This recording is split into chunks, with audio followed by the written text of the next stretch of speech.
Hello, everyone. I'm Kristen from Forthright. Welcome to a special panel discussion where we'll answer the questions you asked during the previous 4 episodes of the Forthright Cyber Series on cyber hygiene. We did pre-record this discussion because getting the 4 panelists together at the same time was a bit of a challenge. But don't worry, if you have any follow-up questions, please just put them in the chat and we will email the answers from the panelists to you directly. Okay, so now I'm going to turn it over to Heath to kick things off and introduce our panelists. All right. Well, thank you everyone for joining us today. We wanted to put together a little special extra bonus episode to the cyber series we've been doing about cybersecurity hygiene and that essential cyber hygiene you need to make sure you're implementing in your organization.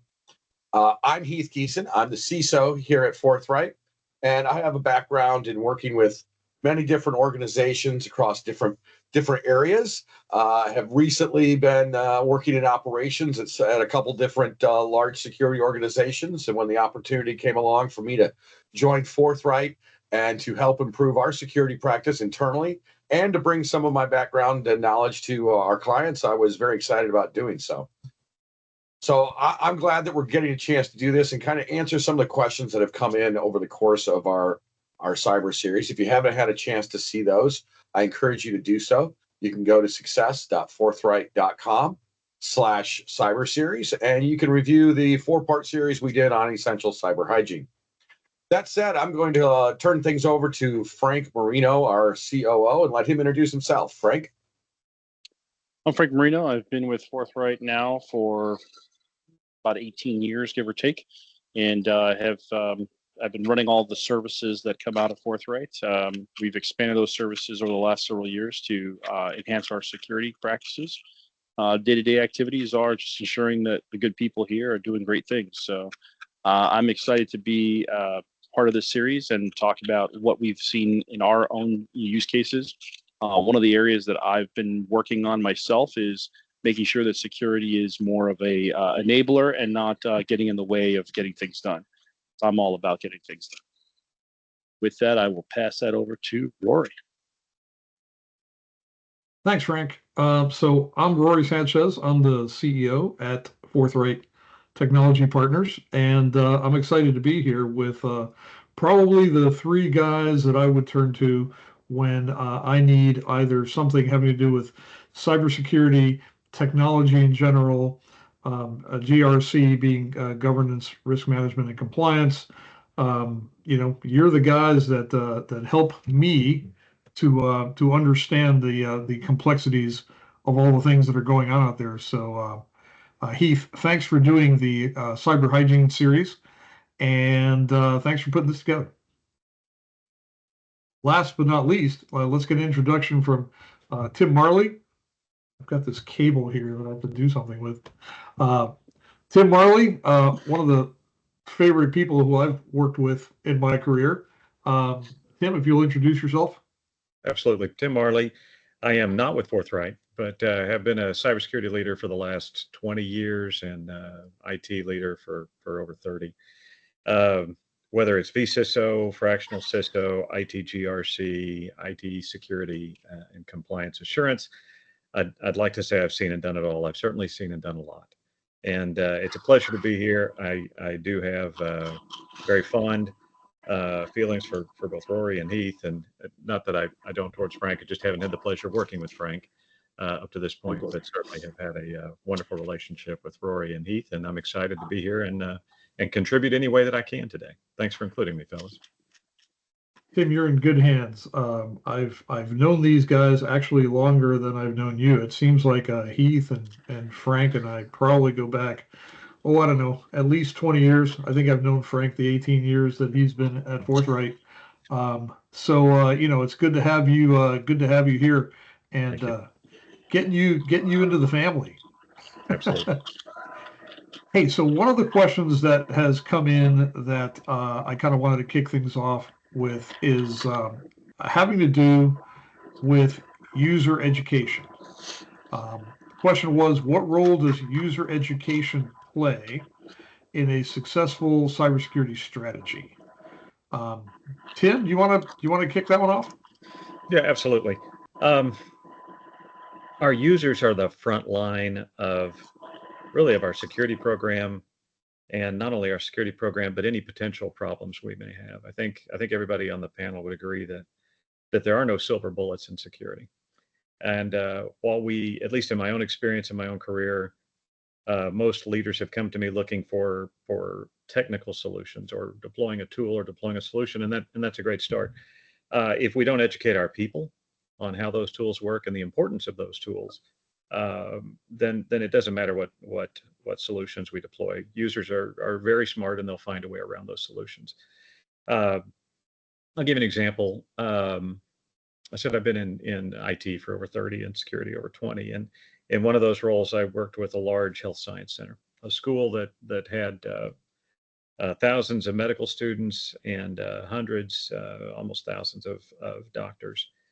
And those doctors were spearphished. And I don't know how much we want to get into specific attack vectors, but effectively the bad guys went directly after those doctors. And it was very appealing. It was through email. And they said effectively, hey, you've been awarded a big financial bonus for your work at the school, and we want you to sign into our payroll system and verify that. Here's the link to that that payroll system. So they, who wouldn't get excited about a bonus? Who wouldn't get excited and want to make sure that your account is accurate and you know where this goes? I know these fellows know where this is going. The link looked just like the payroll system. It wasn't. It was actually redirected through a middleman, through our bad guy. And when they went in to verify it, the bad guy got their credentials, rediverted the bank account to their own offshore bank. And lo and behold, the university ended up losing hundreds of thousands of dollars in that case.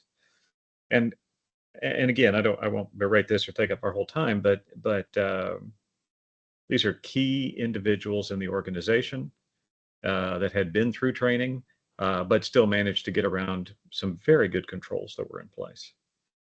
So in my mind, it in many ways it starts and ends with the end user.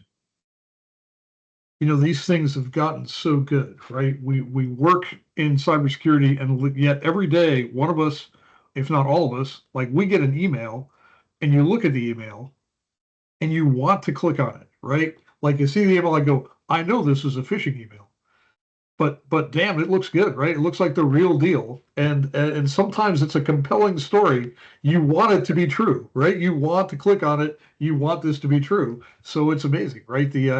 And when you're doing that, the very targeted, spear phishing, the people who put in the time to learn their audience, and it's not a random email that's going out to everybody. It's targeted towards you, right? So that's I have to agree with you, right? I mean, it's unfortunate that so many of us have gotten to the state of I don't click on anything, right? I recently sent out a few emails, and I thought, the thing that I'm sending to these folks who maybe hadn't heard from me in a while, it looked like a phishing email to me. I said, I wouldn't click on this. I had to put in a few personal things whereby we knew each other, and I promise this is not a phishing email. And I thought, well, that's exactly what the phishing person would do. So, I don't know that I'm going to hear back from any of my friends that I reached out to. But thanks for what you're talking about there, Rory, is pretexting. Phishing has become a multi-billion-dollar industry. People frequently ask, they're like, "Why do people do this?" I'm like, "Because it works."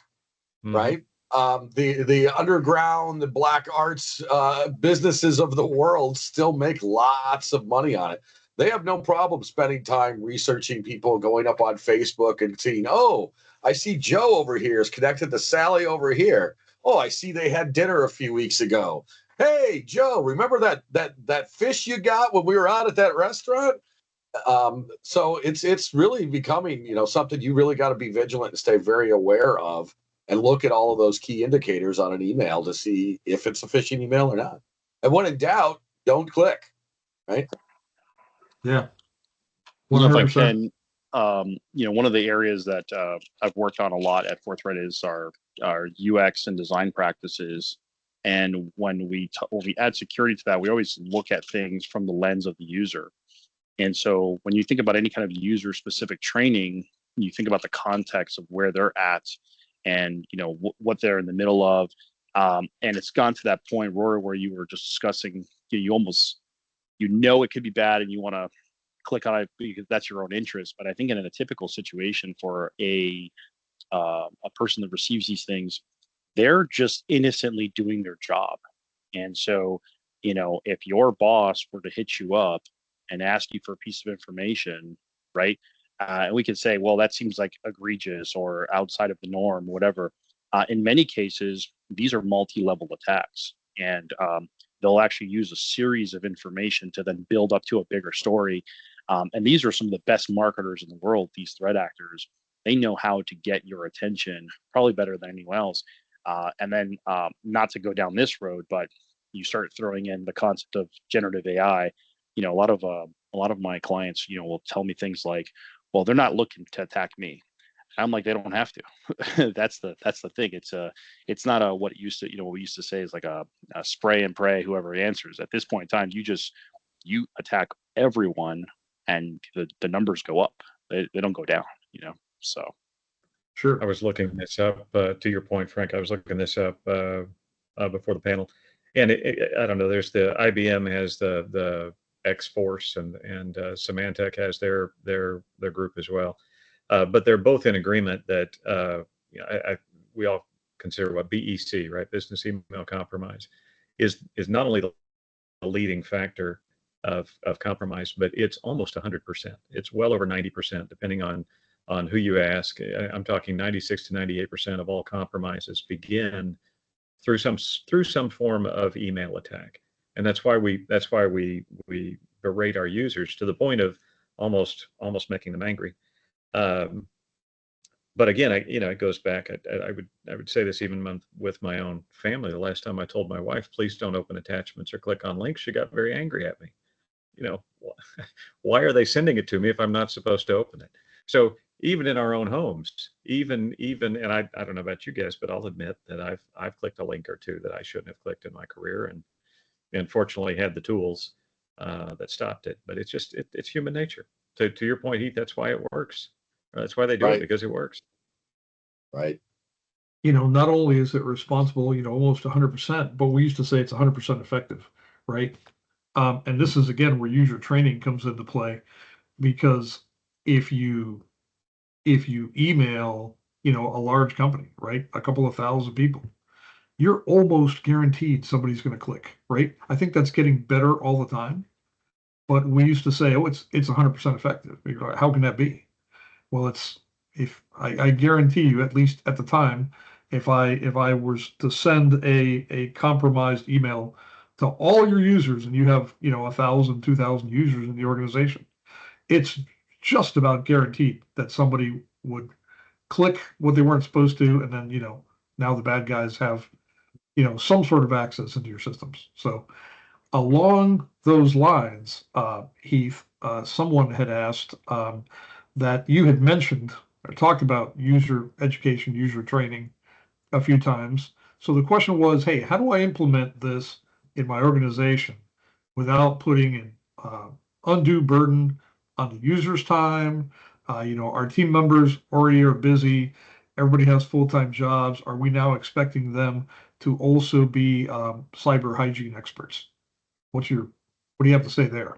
Yeah, you know, that's a good point, and I work with a lot of companies as we implement security awareness training for them, and this question always comes up, and it really the trick to doing this is to having two components and limiting the amount of time it should take your users to be able to do this. So the first part, let's talk about security awareness training, the training itself. There's lots of systems out there that can do that. We have a service we offer, and as we put it together for clients, we sit down and we talk about trying to keep that training to no more than about 30 minutes a quarter, right? And that might be 2 or 3 different little video modules they have to watch, and then take a little quiz afterwards. And the quiz isn't in depth. No one's trying to test people here to make sure they know the quadratic equation of cybersecurity, right? They're just merely asking people questions about, you know, did you watch the video? Did you watch the video? Did you pick something up from it? Just putting that information in front of people. I find that's most effective when you do it on a quarterly basis, hold people accountable, and make sure it gets done, right? No more than a 30-minute engagement. You're always going to have the people that are going to be the stragglers and are always going to say, I don't have 30 minutes in a quarter to do this. Well, you do. You have 30 minutes in a quarter to do it. And some of the people who would like to avoid doing it a lot of times are the more technical people in the group, right? Well, that's great. If you're more technical in the group, you can probably do it faster than 30 minutes. The other piece that goes along with that, because, just because training occurs doesn't mean learning occurs, right? So the other piece that goes along with that is testing out your security awareness training. So make sure you're doing a simulated phishing test on a regular basis, maybe one a month, tracking the results from that. If you catch somebody, they're going to have to go through a little bit more extra training to catch up. And don't make it hours of training. Make it like 5 minutes. Hey, this is what you did wrong, right? We contextually know what they did. We could contextually give them the training they need to have to make sure that we coach them up on the right things. A lot of the times people will already know. They just had that little mind slip like Tim was talking about earlier. We've all been there. We've all got caught by something at one point in time. It's how you deal with it after the fact. So that's how I usually say people should go about doing this and keeping it very, very focused. We like to curate that training for people. One of the big things that we're pushing out this quarter is training on phishing or QR code phishing, right? QR codes amongst themselves are wonderful. They're great. I ever see Rory's hiding his over there now. But there was Frank's pointing to his. Which one should you follow? There was a big thing recently in the media where there was a large metropolitan area that someone went around and put fake QR code stickers over all the parking meters. And they were able to collect lots of money. I don't remember how much it was, but it was more than you would think, just by people having to go through a man in the middle to pay their parking meter so they could do different things. So it's got to be vigilant with everything. I believe if you scan Frank's, you should immediately change your ATM code because he's probably not a bad idea. I try to never scan a QR code, although they get me every once in a while. Yeah. When you think about, training users and the things, Heath, I love that you talked about that even though you train people, it doesn't necessarily, doesn't mean they learn. That's why you have to test folks. There's an interesting scenario here because you're constantly testing people. And, the goal there is that you're testing the effectiveness of your training and whether or not people are aware and so forth and so on. And the hope there is that you're seeing a positive trend in whether or not that they're catching all these things. One of the things that recently I was in a conversation with a client about, again, that service that you were just discussing, is hey, this seemed like a very rudimentary fish. And I said, yes, that is correct. We start small and then we get more and more complex as time goes on. And I said, the fact that it's so rudimentary and you had a 30% click rate, this kind of shows you that it doesn't have to be that complicated. Can it get complicated? Can it get very, in depth and have contextual awareness? Absolutely. And we will get there. But let's not worry about that until it becomes a problem. Because right now, hey, I need money, click here, seems to be working just fine. So we don't need to worry about the generative AI and such like that. So I think that's a big one. I love that we are able to showcase that for folks so that they can understand that and really put the users. Rory, I don't want to go back too much, but I did want to comment on something that you were discussing because you had given an example of, the larger, I don't want to say larger, but 1,000 seats or something like that. I have to tell you that even an organization of sub 30 people, it only takes one. That's the reality is that 1,000 user firm that you described, right? They might have the tools and the services associated to actually aid in that. Tim highlighted even in his own personal world, he had the necessary tools. I'm not sure that the 30-person firm necessarily does, and so sure, you send out the 30 people. It only takes one because they're also less mature. Their controls are not as heavily in place. And these are all part of that awareness that we talk to people, about. We talked about this specifically of this phishing in general, but the user training in general goes beyond that and showcases like, hey, are you sharing this with more people than they need to be? is this too open, right? That all parks is goes down to the frame of, you know, these privileges. You know, you could tell that to users or just make them aware, you know, who does and does not have access.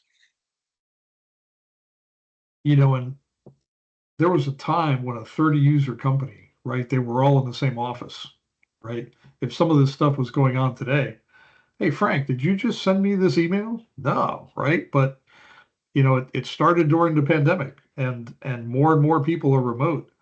And you're, you know, when you're working with someone else at your office regularly, and you're throwing emails back and forth, right? You're just used to getting an email, trusting who it came from, and clicking away, right? And that's exactly what we see happening. Um, you know, there was once upon a time, and this is actually back when Heath and Tim and I were working together. Um, someone there was an email compromise. They were just sitting there watching, waiting for the right moment to send the right document with the correct misinformation on it, and a lot of money got sent to the wrong place. And actually, what happened, and you know, we don't like to talk about who or what or even what industry they were in, but there was an attorney who called an office worker and said, "Hey, I don't have to do these wire transfers for you anymore." And she said, "What are you talking about? Remember when we went to the bank and we signed all that paperwork? I don't have to do the wire transfers for you anymore." Uh, so they verified that this was a very real looking document that actually came from this person's email address, and you know, they had been compromised, and it was some third party actor sending these documents. Um, so this was a very large wire transfer into millions of dollars that did not occur because the attorney called in and said, "Hey, I don't have to do these for you. Why don't you just do it yourself?" But in this conversation, he said, "Wait. So what about the 2.4 million from last week?" And a week had passed, and money had gone out, and that money was long gone. Again, people, you know, when they're watching, if they can compromise your email and watch the emails that are going back and forth, and at the right time, pretending to be you and actually using your system, they can send an email. It's pretty compelling. And next thing you know, money can be going out the door. So there's a, you know, we can talk about the real world examples out there until we're all blue in the face, right? We've seen a lot of it out there. Well, I'll tell you this. We might have beaten this topic to death, but at an organization I've been working with for the last 18 months or so, heavy on instant response, and a dedicated full-time team just working business email compromise. I'm talking about 4 to 5 people. Their entire job was to respond to BEC concerns, and not from, as I think Frank pointed out earlier, not necessarily from what we would consider large enterprise, but their client base was largely small to medium business. So these 30-person companies that are just being popped, hour after hour after hour, and these are good people working hard, but it doesn't take much of this to have a severe impact on your organization. It can be devastating. It can completely close you down if you don't have the insurance in place, if you don't have the controls in place to respond quickly. Yeah. So we talked about that for a while. This would probably be a good time to break. Yes, I think we're going to stop there for now. But we'll continue this conversation on August 8th. Everyone in attendance today will automatically be registered for the second part of this session. But we do have an episode before that. You don't want to miss our episode on July 25th. We'll be talking about ransomware. After all, July is Ransomware Awareness Month. Remember, you can catch up on the first 4 episodes by watching the recordings at success.forthright.com/cyberseries. Thank you for joining us, and we'll see you next time.